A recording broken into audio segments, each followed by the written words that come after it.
আসসালামু আলাইকুম দর্শক। হঠাৎ করেই বাংলাদেশে দুর্যোগের ঘনঘটা।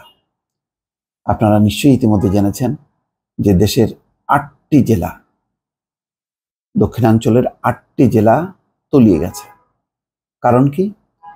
ত্রিপুরায় বন্যা, ভারতের সেই বন্যার থেকে তারা রেহাই পেতে বাংলাদেশকে না জানিয়ে হঠাৎ করে তাদের যে বাংলাদেশ সংলগ্ন যে বাঁধগুলো, সেই বাঁধগুলো তারা খুলে দিয়েছে।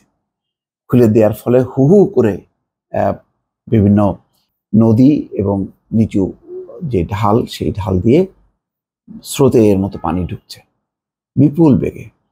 সেই দৃশ্যগুলো নিশ্চয়ই দেখেছেন, মর্মান্তিক। এবং আজকে দেশ জুড়ে হঠাৎ করে একটা বিপর্যয়ের মধ্যে পড়েছে। অন্তর্বর্তী সরকারের 1 মাসও পার হয়নি, তার মধ্যেই একটা ভয়ঙ্কর দুর্যোগের পরিস্থিতি তাদেরকে মোকাবেলা করতে হচ্ছে। এটি নিয়ে সরকারের ভেতরে এবং বাইরে ক্ষোভ তৈরি হয়েছে। প্রকাশ্যেই এর প্রতিবাদ করা হচ্ছে। বলা হচ্ছে বাংলাদেশকে না জানিয়ে ভারত এইরকম একটি পরিস্থিতি তৈরি করেছে। রাজনৈতিক বিশ্লেষকরা বলছেন যে বাংলাদেশের উপর তাদের যে ক্ষোভ, সেই ক্ষোভ থেকে এই ঘটনা তারা ঘটিয়েছে। এক ধরনের প্রতিশোধ নিচ্ছে তারা প্রাকৃতিক দুর্যোগ সৃষ্টি করে। পরিস্থিতি খুবই খারাপ এবং সেই পরিস্থিতি মোকাবেলার জন্য বাংলাদেশের মানুষ প্রস্তুতি নিচ্ছে। যার যার অবস্থান থেকে বৈষম্য বিরোধী ছাত্র আন্দোলন এখন আরেকটি পরিস্থিতি মোকাবেলা করার জন্য সংগঠিত হচ্ছে এবং তারা ত্রাণ সাহায্য নিয়ে দৌড়াচ্ছে, অন্যদিকে প্রতিবাদ অব্যাহত রেখেছে। আমি যদি এই মুহূর্তে আপনাদেরকে সর্বশেষ যখন বাংলাদেশে বেলা 12টায় আমি যদি কিছু আপনাদের তথ্য দিই, বৈষম্য বিরোধী ছাত্র আন্দোলনের হত্যাকাণ্ডের তদন্ত দেশে এসেছে। আচ্ছা, এটা অন্য খবর। আমি অন্য যে বন্যা সংক্রান্ত যে খবরাখবরগুলো এসছে আমি আপনাদেরকে একটু দেওয়ার চেষ্টা করব। মানে প্রায় লাখ লাখ মানুষ পানিবন্দী হয়ে গেছে।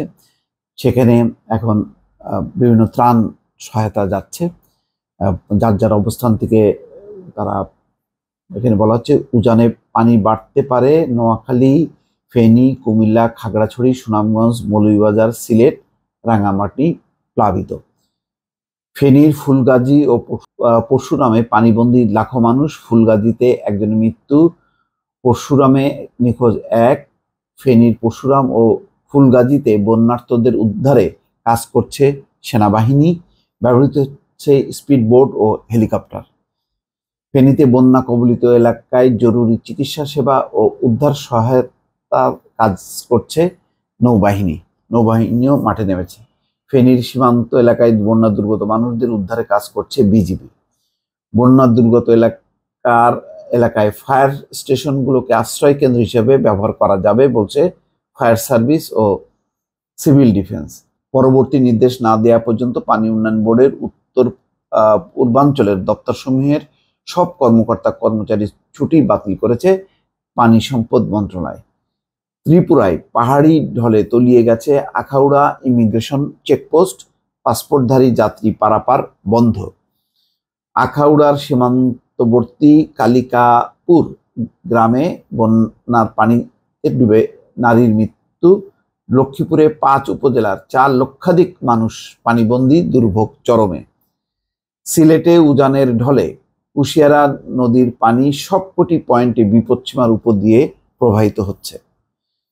টানা বৃষ্টিতে ফের প্লাবিত খাগড়াছড়ির নিম্নাঞ্চল সহ বেশ কয়েকটি এলাকা। বন্যার শঙ্কা দেশের পূর্বাঞ্চলের 6টি জেলায়, মোট আসলে 8টি জেলায় এই বন্যা কবলিত। এবং এই ঘটনায় ইতিমধ্যে রিয়াকশন দিয়েছে আসিফ, যে উপদেষ্টা, ক্রীড়া উপদেষ্টা। তিনি বলছেন বাঁধ খুলে বন্যা সৃষ্টি ভারতের সঙ্গে সম্পর্কের অবনতির কারণ হতে পারে। হাসনাত আবদুল্লাহ আরেকজন সমন্বয়ক, তিনিও বলছেন যে বন্যার জন্য ভারতকে দায়ী করে কড়া বার্তা সমন্বয়ক হাসনাতের। দর্শক, এই যে পরিস্থিতি, এই পরিস্থিতিটা নিঃসন্দেহে অতীতেও তারা বাঁধ খুলেছে, বাংলাদেশকে সতর্ক করেছে এবং বাংলাদেশ যাতে সেটা মোকাবেলা করতে পারে এবং একটা সহনীয় মাত্রায় যাতে এই দুই দেশ সমন্বয় করে বন্যা পরিস্থিতি মোকাবেলা করা যাতে ক্ষয়ক্ষতি এড়ানো যায়, সেরকম একটি পদ্ধতি ছিল। কিন্তু এবার কোনো রকম মানে বাংলাদেশকে নোটিশ না করে, বাংলাদেশকে না জানিয়ে তাদের সমস্ত বাঁধগুলো খুলে দিয়ে যে পরিস্থিতি তৈরি করা হলো, এইটা একেবারে নজিরবিহীন। এই ধরনের কর্মকাণ্ড এক ধরনের আন্তর্জাতিক অপরাধ। প্রতিবেশী দেশকে ডুবানোর কোনো অধিকার কাউকে নেই। বাংলাদেশ হচ্ছে উজানের ঢাল, বাংলাদেশের সেই উজান থেকে যেই পানি প্রবাহিত হয়ে আসছে এবং সেই নিচু এলাকা যেহেতু বাংলাদেশের এই অঞ্চলগুলো, সুতরাং এই অঞ্চলকে রক্ষা করার জন্য বা তাদের পানি নিয়ন্ত্রণের জন্য যে বাঁধগুলো তারা আগে তৈরি করেছিল, তখন দেখা যেত যে শুষ্ক মৌসুমে তারা পানি ধরে রাখতো তাদের অঞ্চলের কৃষিকাজের জন্য। তখন আমাদের পানি যখন হতো তখন তারা ওই বাঁধগুলো খুলতো না, ফলে পানি আসতো না।